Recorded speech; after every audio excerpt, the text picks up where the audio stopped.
Welcome to Dementia-Friendly Prince George's County, Maryland Northern Sector webinar series for caregivers. Today's topic is Navigating the Caregiving Sandwich, Children, Personal Life, and Parents, sponsored by Prince George's County Government and the Department of Family Services. Good evening. My name is Haley Kaur, the facilitator this evening. Thank you for joining the Dementia Friendly America webinar. Tonight, our presenter, Glenda Willis, a licensed clinical professional counselor, will be discussing how to navigate the caregiving sandwich. If you have any questions during the presentation, please write them in the chat. Now I will be turning it over to Glenda. Good evening, everyone, and thank you for joining us this evening. As Haley said, my name is Glenda Willis, and my hope in my practice is to assist others in retaining their balance or returning to their balance as we all go through life's journey, mind, body, and spirit. The sandwich generation is said to be those that make up a specific generation who care for both aging relatives, usually one parent or sometimes both, as well as take care of their own children, maybe even their grandchildren. And sometimes the mix includes a spouse or a significant other. Let's share some statistics with you this evening first so you don't feel alone. The National Alliance for Caregivers, along with AARP, in a report on caregiving for 2020. The report is usually done like every 5 years or so. Noted an increase in the number of family caregivers in the United States of about 9.5 million from 2015 to 2020. The report also states that more than one of the 5 caregivers find their health worsening due to the lifestyle changes they felt they needed to make. The report points out the need for public and private sectors to come together to help develop solutions to support family caregivers and those they care for. In 2015, an infographic by CaringPeopleInc.com reported that 66% of senior caregivers are women. 15% of people in their middle ages are financially supporting their parents as well as their children, some who are grown themselves. The report also speaks to caregivers facing personal, financial, and emotional stress due to their caregiving responsibilities. The National Alliance for Caregivers partnered with Caring Across Generations to release a report entitled Burning the Candle at Both Ends. The report shared that a quarter of all caregivers are caring for adult family members due to health needs or disabilities, while caring for children, home, and some have spousal relationships to keep the fire burning with as well. The report also says that many are working parents, and at the same time, they're providing intergenerational care.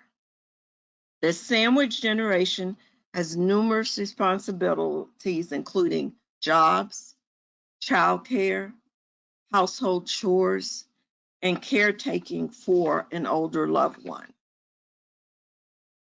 Pew Research reports nearly half, 47% of the adults in their 40s and 50s have a parent age 65 or older and are raising young children or financially supporting grown children 18 or over. About 1 in 7 or 15% are providing financial support both to an aging parent and a child.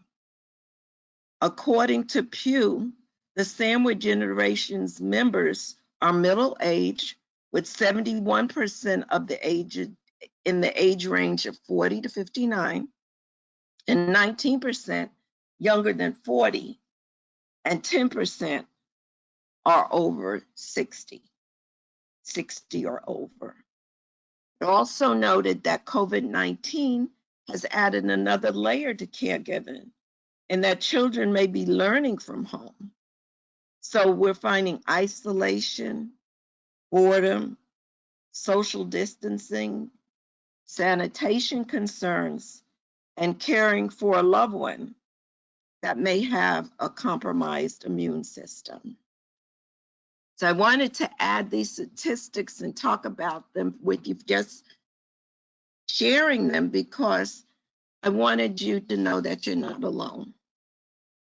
As we go through the presentation, I will also share some quotes with you, hopefully that you will find inspirational as well as uplifting, especially after listening to the statistics.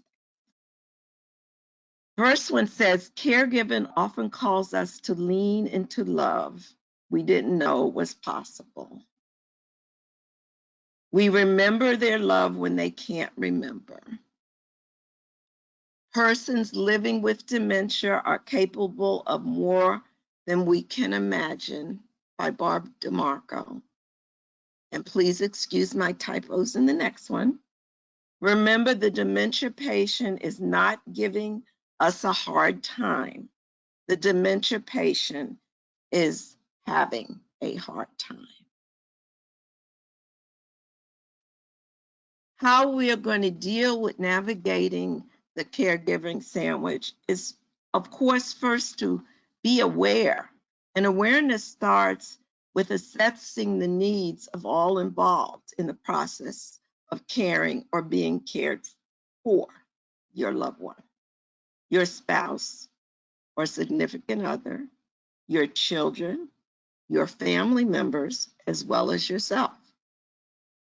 Awareness can start with getting information on your loved one's diagnosis.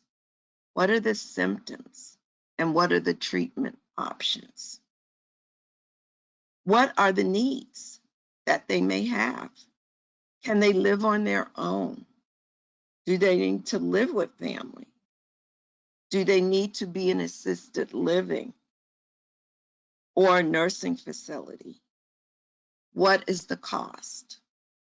It will help to make a checklist on very different needs as you move through, as they're needed for everyone, to assess the needs of everyone. And that helps us gain awareness and how to navigate.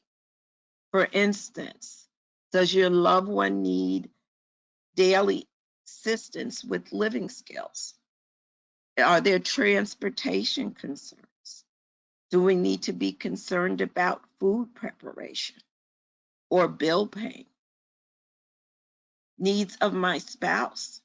How do I assist my spouse or significant other now?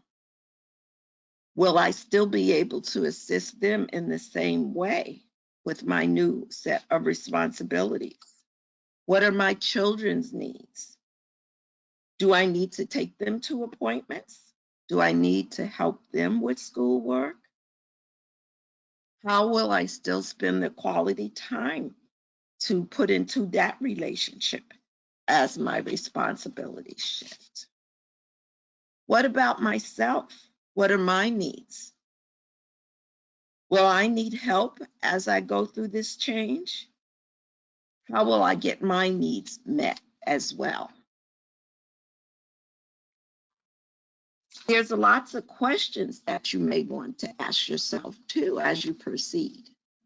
For instance, in what ways can I provide effective care for my loved one? Is personal supervision needed? Personal care, mobility assistance, general health care? Do I need to get a HIPAA release to get information about my loved one's medical condition? Do I need to have a healthcare power of attorney? Do I need a financial power of attorney? A lot of these questions will help us gain awareness and then also to help us come up with a plan of action. So checklists will be very helpful as you go through this process. In the case of dementia, handling your loved one's memory loss may mean you let go of memories and you accept them for who they are now and who they will be changing into being. Think about what you say and how you say it. Your tone, your volume is very important in communication. Patience is going to be key. Try not to interrupt. Check out your mood and their mood before you proceed. Separate the disease from the person. Take time to grieve the changes that are coming forth in the process. Look into community resources. Bring in healthcare professionals or others with expertise that can help you navigate through. Tackle finance questions. If you and your loved one aren't wealthy, check to see if there are state or federal funds that may be available to supplement or support your efforts. Advocate for yourself as well as your loved one. Don't suffer in silence. Ask questions and be prepared. Know where to find important documents. Secure confidential information. You want to get necessary documents in order and anticipate future expenditures. Check for resources that assist with you in organizing property. There are those resources out in the community that will help you come up with a plan on how and what you need to get organized. One thing research says also is to build a team and make a plan. Always think, though, when you're planning, you don't want to be planning rigidly. You want to be planning with flexibility because things can change from day to day. But some questions about that team may be, who is going to be on the team? Who is going to be in charge of the team? What roles will the team members have to fulfill?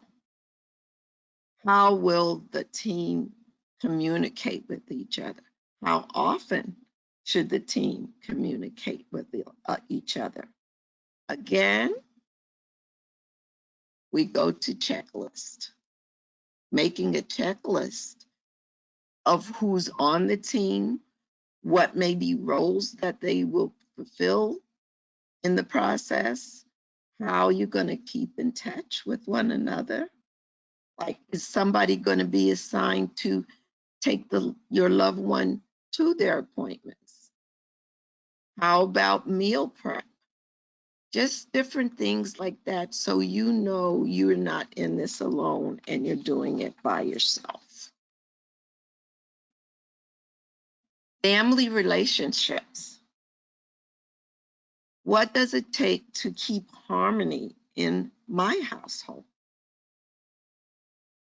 What boundaries need to be set so they don't spill over into your spouse or with your significant other or your children?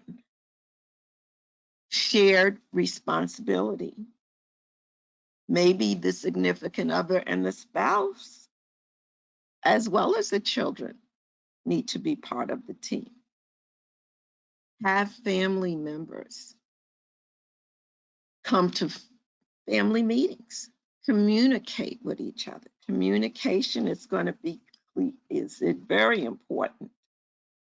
including spouse or significant others and sometimes children in decision making, or having them share roles.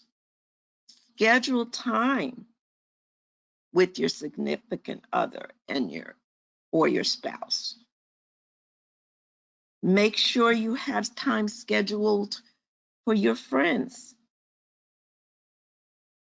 and your children. And then most of all, have time scheduled for yourself with yourself. Listen and share with your partner.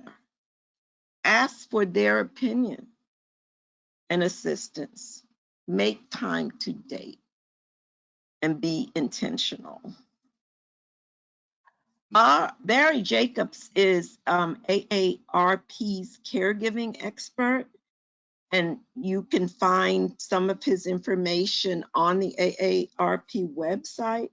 He even has something that he calls meditation for caregivers, practical, emotional, and spiritual support for you and your family, which you may find helpful. Make time for self. Juggling tasks, feeling rushed, and stress are often comments caregivers make. Here we're back to making a plan. Make a to-do list, maybe a daily, a weekly, or a monthly one. For your loved one, for your children, for the household, for your, just think how you're gonna go through. Not rigidly again, but having some flexibility, but at least you will have it there at hand. Self-care is going to be paramount to help you navigate and get through this responsibility. So you want to be as healthy as you can be in the process. One of the stats showed that caregivers were reporting that their health was worsening as they were trying to take care of their loved one or someone. We don't want that to be the case. So some of the things we need to take and consider is being able to exercise. Pick the exercise that suits you, the one that helps you feel the release. Some people try yoga for the stretching. Some people try Tai Chi or Qigong. Some people want to do exercise that's maybe lifting weights or jogging, or maybe even just taking a walk out and looking at nature, looking at the scenery, just to get a change of pace. Eat healthy, well-balanced meals. Try not to skip meals. They say you should eat the most in the morning. Eat like a king in the morning and a pauper in the evening. Timing your meals is important. You don't want to eat heavy at night and then lay down on it and then have a hard time digesting your meal, which can bring on a lot of digestive problems. Take breaks. For instance, if you're working from home as well, you want to take breaks, especially a break to eat lunch. But not only breaks during the day, but you may have to take breaks throughout this process. Know your limits, know your boundaries, know what you need to do to reset, to recharge, and to renew mind, body, and spirit as well. Ask for help and assistance. Think about respite care. Not only respite care for your loved one, but maybe sometimes you need that for yourself. Now, we said ask for help, but then also we have to accept help help when it's offered. We can't go through turning down help when it's offered to us. Get enough rest. Try to have sleep hygiene in place, knowing you need sleep a certain amount. It's not always 8 or 9 hours. People are individually different, but know what that amount is for you and try to get it. Developing coping skills. One way to develop coping skills is to maybe make yourself get some sticky notes and write on the sticky notes some coping statements that when you feel yourself getting a little frustrated or not having your balance, going to some statements and writing them down. A few that people have already for a bank you can use until you can make up your own is, this is just anxiety. I'm not going to let it get to me, for instance. These are just thoughts, not reality. I deserve to feel okay right now. I'll ride this through. I'll just let my body do its thing. This too will pass. See the different experiences that come up, not as challenges, but as opportunities to learn and grow. Control your thoughts. Sometimes our thoughts can make the experiences we're having worse than they really are. And it's not the experience that is negative, but the thoughts we place on the experience can be negative. Use positive self-talk. What are you telling yourself on a daily basis? Are you telling yourself things that de-escalate your anxiety, your stress? Or are you telling yourself things that escalate your anxiety and your stress? Like, for instance, negative self-talk may say, I'll never get finished. Positive self-talk to counteract that may be, just take it one step at a time. Negative self-talk may be, I've got to get going. I've got to hurry. Positive may be, I'm keeping track of time. I have enough time. I have enough time.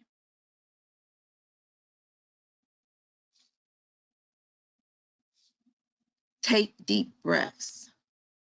Breaths help us center ourselves, help us calm down, help us think with what we would call a wise mind.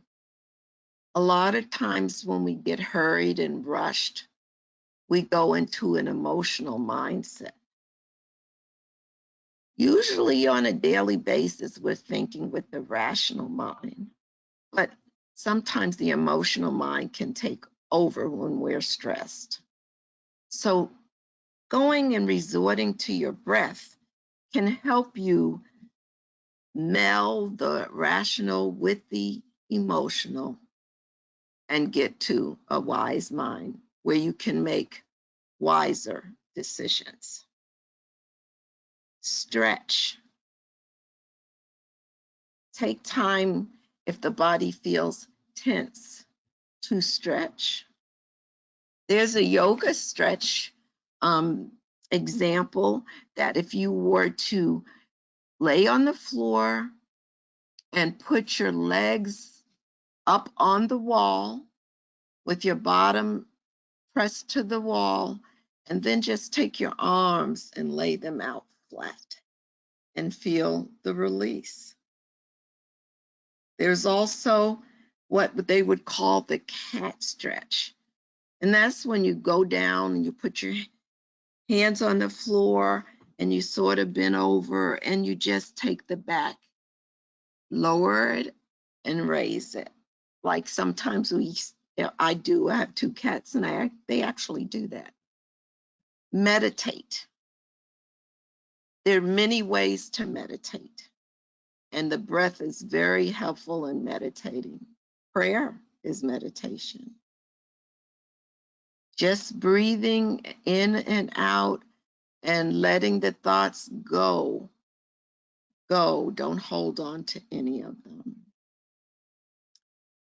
Trying not to self-medicate with substances that can, although give you relief when you're doing it, but then turn against you later. So avoid excess alcohol, tobacco, and other substances that may be addictive to you and end up having you in a worse condition than you started. Connect with others. Try to think of ways that you can connect with others so you're not feeling socially isolated or alone. Sometimes with the COVID, which added another layer, it's not always easy to connect with others. Every other week, stay in contact with some classmates that I've known over 30 years ago, and we're in different parts of the country, but we made a pact that every other week on a Sunday, we'll Zoom with each other to catch up. Maybe you'll do it by phone, by texts. Sharing can be considered caring. And also, seek professional help if needed. Sometimes just talking to somebody who is non-judgmental, somebody who's objective, is easy. It's sort of like you go and you just get release. You just empty out the things that may be helping you feel off balance. Journaling is helpful. It's helpful to write things sometimes down on paper. That's why we talked about plans and checklists, because it's easier to fit a puzzle together if you can see the pieces than trying to do it in your head. Some more quotes. A good laugh and a long sleep are the best two cures for anything. That's an Irish proverb. Another one. One person caring about another represents life's greatest value, by Jim Rohn. Sometimes it takes more courage to ask for help than to act alone. And that's by Ken Petty. Also, there is a wealth of resources on YouTube. They have meditations, they have exercise, yoga, they have stress reduction. There's even just music, that's calming music. There's numerous amounts of TED Talks.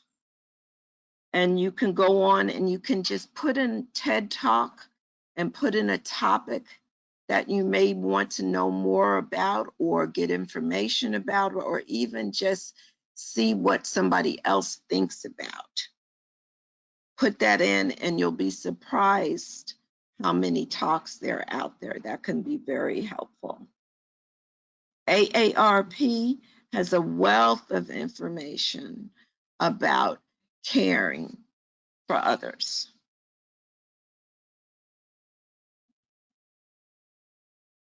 So before we close, I would like to take this moment, if you don't mind, and go to the breath. The breath is a wonderful tool to help us be calm and to get rid of the anxious mind, if only if it's for a while, so we can generate and regenerate and go back and do what we need to do in a calm fashion. So if you would do this for me, I would like us to take a moment and I would like us to breathe consciously. And breathing consciously is different from normal breathing. Breathing consciously means we're breathing intensely. And how we do that is we're going to put our right hand on our abdomen and our left hand up on our chest.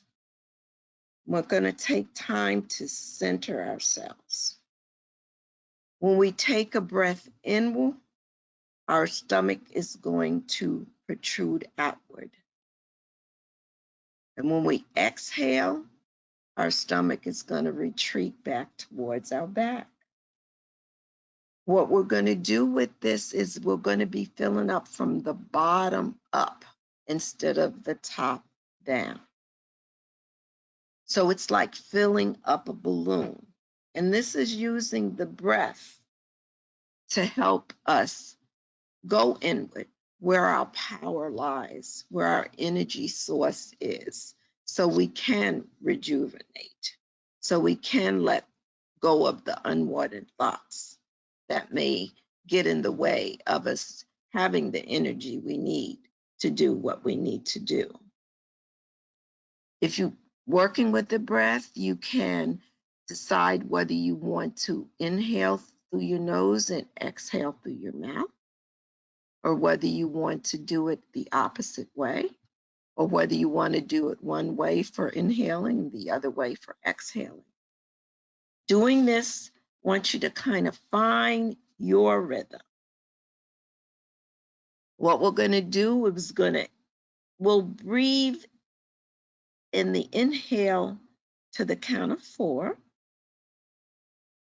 And then when we exhale, we'll do a longer exhale, like say maybe 6 to 8 for the exhale.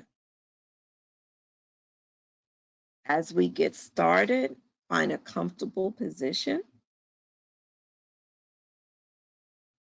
Take a deep breath, allowing your abdomen to expand outward to the count of 4. Hold that breath to the count of 4. Exhale. Release the breath to the count of 8. Letting your abdomen decrease inward back towards your spine. Repeat this pattern over and over again. Slowly finding your rhythm, your pace.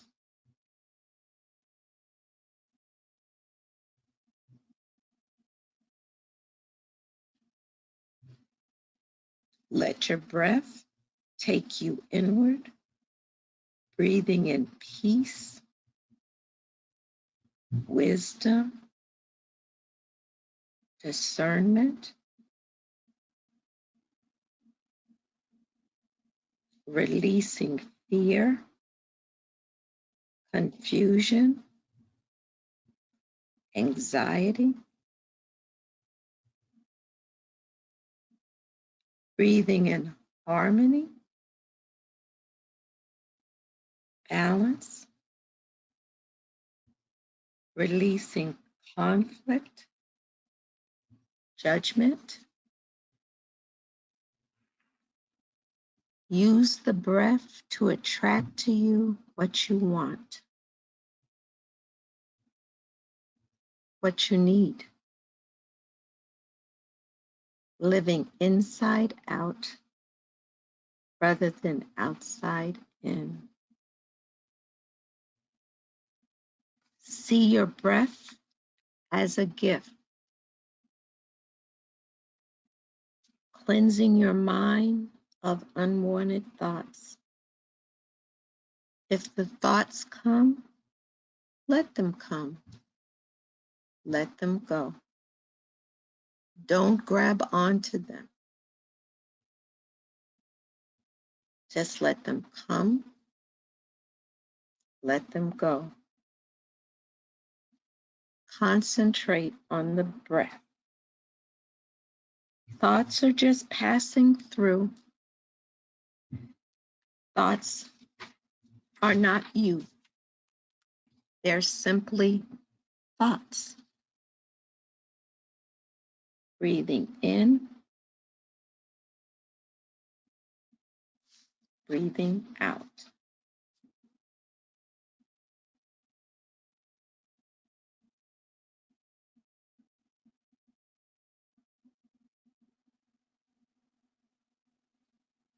Breathing in what your spirit needs. Know you are good enough, just as you are.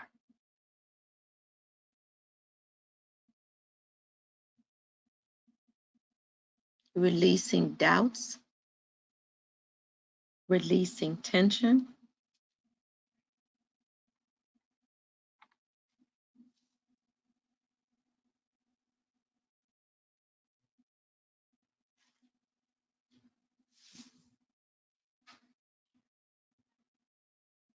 releasing judgment,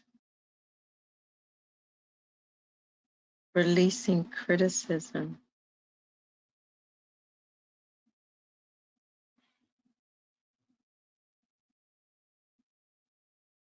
see your breath as a gift,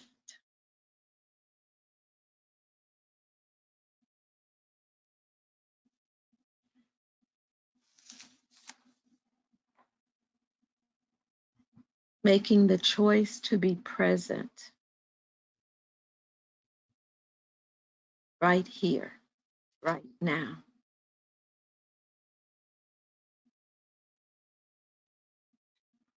Creating hope, harmony, joy, right here, right now.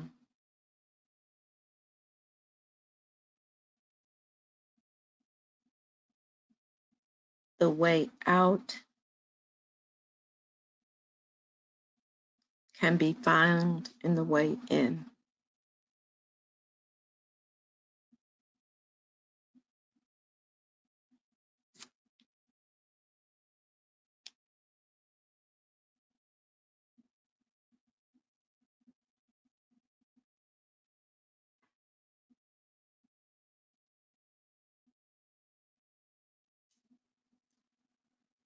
Let's take 3 deep cleansing breaths.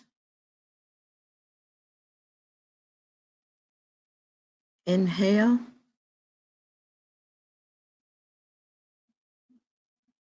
hold,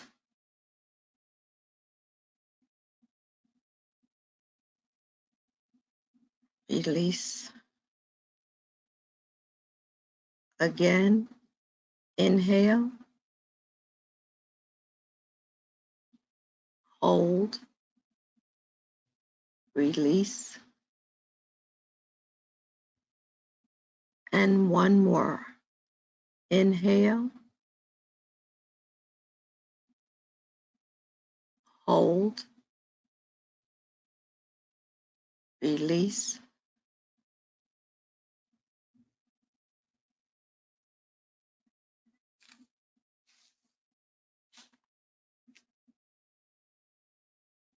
And when you're ready, I'd like to share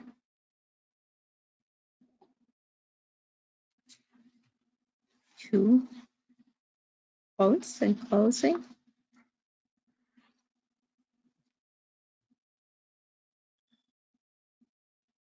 And you have to excuse my spelling again, because that was supposed to be Rosalind Carter, and I renamed her Cartert.